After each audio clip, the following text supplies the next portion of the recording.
Hi guys, இன்னைக்கு என்ன வீடியோன்னு பார்த்தீங்கன்னா, ஈவினிங் போல் தம்பியை கூட்டிகிட்டு நைட் சமையலுக்காக என்னென்ன வாங்கணும் சொல்லி கடைக்கு போகலாம் அப்படின்னு சொல்லிட்டு தம்பியை தூக்கிட்டு போயிட்டேன். அவருக்கு ஒரே சந்தோஷம்தான். எப்போவுமே அவருக்கு வெளியே போனாலே ஒரே சந்தோஷமாக ஆயிடுவாப்புல.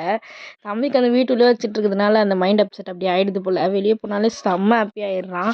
அதே போல் எங்கள் ஊரில் அதாவது திருவேற்காடில் மாடுக்கும் நாய்க்கும் பஞ்சமே இல்லைங்க. எங்கே பார்த்தாலும் மாடு நாய் இருந்துகிட்டே தான் இருக்கும். நம்ம நடக்கும்போது கூட முன்னாடி நின்றுட்டுருக்கோம் வழி விடாத. ரொம்ப கடுப்பாகும். எவ்வளோ நேரம் நின்று அப்புறம் அது போன பிறகு தான் வருவோமே. ஸோ இந்த மாதிரிலாம் யார் வீட்டாண்ட நடக்குதுன்னு சொல்லி கமெண்ட் பண்ணுங்கள். இந்த திருவேற்காடில் நடக்குதுங்க. ஸோ கடைக்கு தாங்க வந்தோம். பக்கத்தில் இருக்க அந்த பொட்டி கடை மாதிரி இருக்கும்ல, அங்கே தான் போனோம். அங்கே எல்லாமே விற்கும், நம்மளுக்கு தேவையானது எல்லாமே விற்கும். ஸோ அதெல்லாம் அங்கே வாங்கலாம் அப்படின்னு சொல்லிட்டு வந்துட்டேன். பார்த்துக்கோங்க நீங்களே, பையன் எங்கன்னா வாய்ஸ் ஓவர் கொடுக்க விட்றானான்ட்டு. இதனால தான் வீடியோஸே என்னால் எடிட் பண்ண முடியாமல் நிறைய கிடக்கு. வேணுட்டே பண்ணிகிட்டு இருப்பான் அவன்.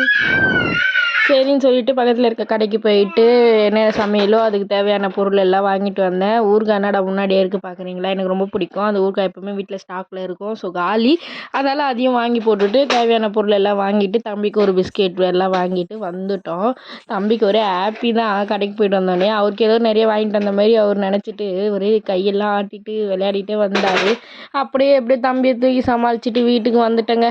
செம்ம கை குடைச்சலுங்க. அதுக்கப்புறமா என்ன சமையல் செய்யலாம்னு சொல்லி முடிவு பண்ணி தக்காளி சட்னி தாங்க நாங்கள் செய்யறதுக்கு ஐடியா பண்ணேன். மிளகாத்தூள் வீட்டில் காலின்றதுனால போயிட்டு அதையும் வாங்கிட்டு, அம்மாவுக்கு ரொம்ப பிடிக்கும் வேர்க்கடலை சட்னி. ஸோ அம்மாவுக்கும் கொஞ்சம் சைடு பை சைடு அரைச்சி வச்சிடலாம் சொல்லி அதையுமே அரைக்க ரெடி பண்ணிட்டேன். தக்காளி சட்னியுமே செஞ்சு முடிக்க போகிறேன்.